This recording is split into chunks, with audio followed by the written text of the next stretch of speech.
Hi everyone, it's me, JoProgo. Hey, remember? Sometimes I make videos, excuse me. Sometimes I burp. A lot of the times. I was gonna play you a song. See, I've got this ready. I might still do that. Don't hold your breath though, because oxygen is important for brain function. Doing brain function. At the moment, I am having an EEG. I am at my former dwellings of Mills College, or wherever I went before. But I am my video EEG. I'm having it at home, so I don't have to have all the stress of being in a hospital.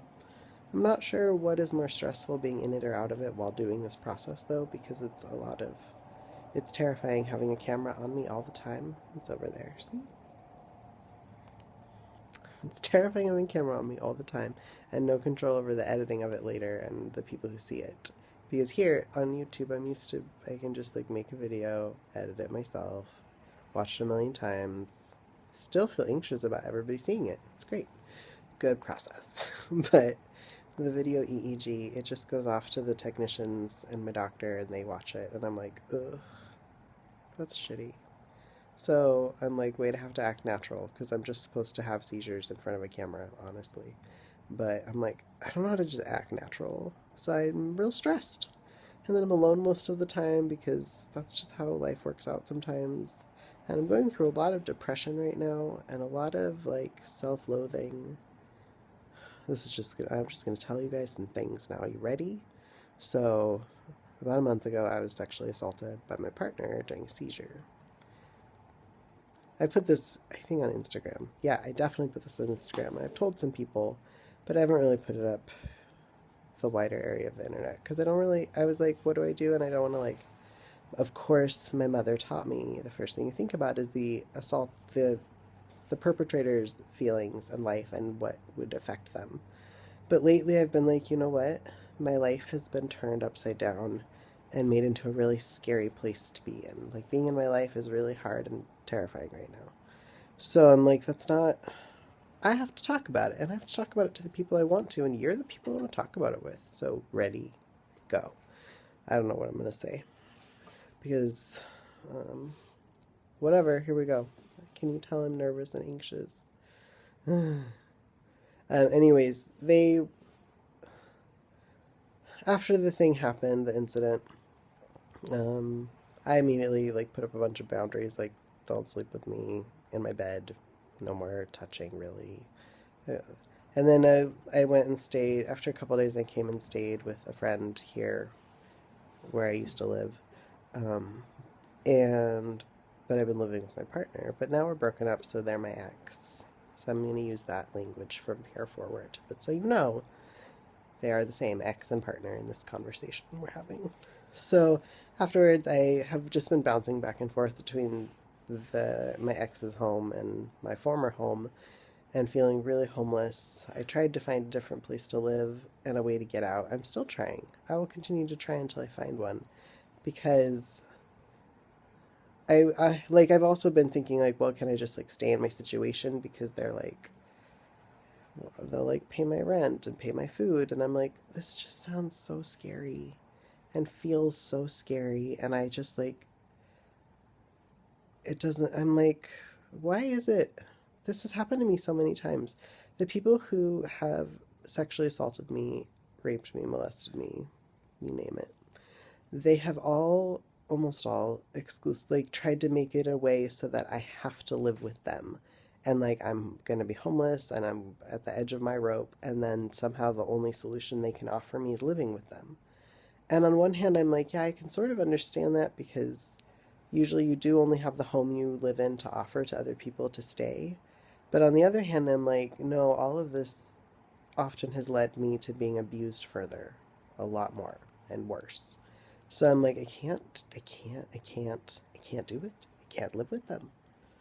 I just can't, and I shouldn't have to, right? So unfortunately, there's about to be like, I have to about like sign a lease to keep living there, staying there, whatever I'm doing.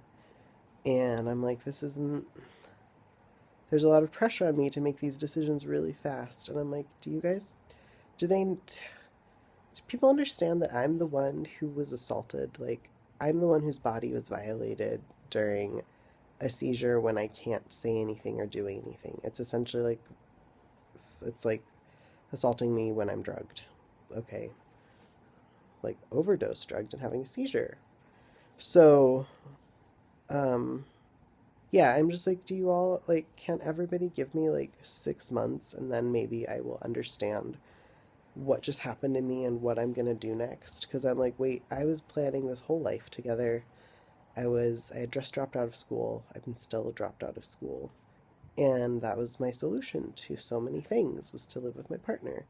But I've done this before too, you all, where like I choose to live with a person that I'm romantically entwined with because I'm going to be homeless or they're going to be homeless.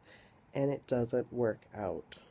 It leads to greater suffering on everybody's part. But I'm most concerned with my suffering currently, as I should be. So, all that to say, that's all happening right now while I'm in the middle of trying to diagnose, like, figure out if I'm having epileptic seizures and if there's anything we can do about them. Because so far, all I have found to do about them is marijuana, which is awesome. It got me from having 10 seizures a day to having like 2, sometimes none in a day. It's great. Love marijuana. But I would also like to have more options for managing my seizures because it's not, marijuana is expensive, not always accessible, not always a welcome thing in people's homes. That's part of the barrier to like having places to stay is I'm like, a lot of the people in my past life are Christian people who are anti-gay and anti-drugs, and marijuana is a drug in that camp. So I'm just like, I don't have that many resources anymore. Thanks, me leaving the church. No, that was a good decision. I don't regret that one iota. I love what I did. I hate that that means that I have less people in my life to help me because I am a person constantly in need of help. That's another thing right now is I'm like constantly in need of help. Every single day, basically, there's something I need done that I can't do. Sometimes it's literally cooking food or doing laundry or getting to an appointment. Like there's so many things that just keep happening. Um, and the people I'm surrounded down here are mostly like young people in their like 20s and 30s who have a lot of going on in their lives and are trying to stay afloat themselves. So there's just not a lot of people to like help. And then I have a little money from the state to hire people to help me, but it's not really that much money. And I don't even know how to go about that process. And I don't even know where I'm going to live. Like tomorrow, I don't even know. I feel that way. I don't even know tomorrow where I'll live, even though I do know nothing's changing tomorrow. Maybe on Friday things will change. Because that's when I have to make a decision about signing a lease at the place I'm at or not, at my ex's place. So, anyways, where am I going with all this? I have lost a lot of. I have lost so much. And I don't know how to process those feelings very well because it's a lot to process. And because I keep losing as I go along. And so I'm like just waiting for the next thing to go away. And then I'm also the point where like I get so much brain fog all day long and I don't remember things, a lot of things. And um and I've lost like problem solving skills and planning abilities that I used to have. I remember I used to be able to do these things and I can't anymore. Um so that makes it really hard to be like to be in the middle of a crisis of my own life that involves my housing, my resources, my medical care, because my ex was also my caretaker, still sort of is. It's really awkward. I don't know what to do. That's every single day I think about these problems and I come to the conclusion that I don't know what to do and I want to give up and lay down on the floor and let a seizure take me. It's just at that I know a lot of you understand this kind of stress because we're queer here and disabled here. So, yeah. So, yeah. And then the next day, though, I get up and I'm like, okay, I'm gonna do whatever I needed to do today. Luckily, I hardly remember yesterday. So that makes it's weird how that makes it a lot easier to go on when I'm having so much amnesia every day, or like, it's like dementia. It's like I have early Alzheimer's, plus a lot of other things. But so yeah. And that somehow makes it easier every day to be like, well, I don't even remember how awful yesterday was or wasn't. Might have been a good day. Don't know. So then I'm like, okay, I'm just going to keep going. Keep going. Don't lay down and give up on the floor, except sometimes I do. So, yeah. In conclusion, hang in there, self, and all of you too, but me, us. Yep.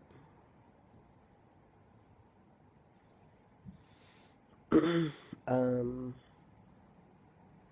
I wanted to ask you all a question, but I can't think of anything. Have you ever had a video EEG?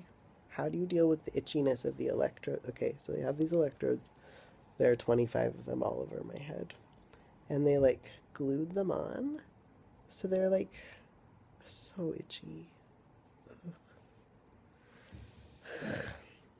Yeah, and there's this thing of wires goes like all the way down to this pack of stuff at my side. And inside is some machine. You can't see it. There it is. Anyways, that machine is capturing my brainwaves as I speak to you. It's amazing. And then there's a little button I can push when there's an event happening. Like if I have like an aura happen, like I see colorful lights in my vision or sparkling lights. Or if I know for sure I'm having a seizure because my whole body is twitching. That's a good signal. Yeah. And then oh yeah, I showed you the camera over there. And sometimes I turn the camera off because I just have to take a break. Because it's too nerve-wracking. And I have to do this tomorrow and a little bit the next morning, but mostly I'll be done then. And I have to let it record me the whole time I sleep. I hate this. Hate it. Just want my seizures to go away. My theory, just so you know, is that my seizures are caused by, it's also because my Lyme doctors have told me, my seizures are caused by my brain swelling from the infections in it of all the Lyme and co-infections like Bartonella and Babesia, probably. So I'm like, I don't think my seizures will go away with seizure medicine, but that'd be great. I think they're only going to go away with treating my Lyme, but maybe it's all of the things. So now you know my thoughts, and I will tell you what the doctors say when they tell me what they say. I don't know how long it takes after I'm done with this test for them to process the results. It's like 2 days worth of data, so that's got to take a while, right? At least an hour, probably a couple weeks. Okay, I really am going to stop this now so I can upload it. Hang in there, everybody. Believe yourselves. Don't let people treat you like shit. Even for housing. Yep, even for housing. Gotta stand firm on that. Love, love, love.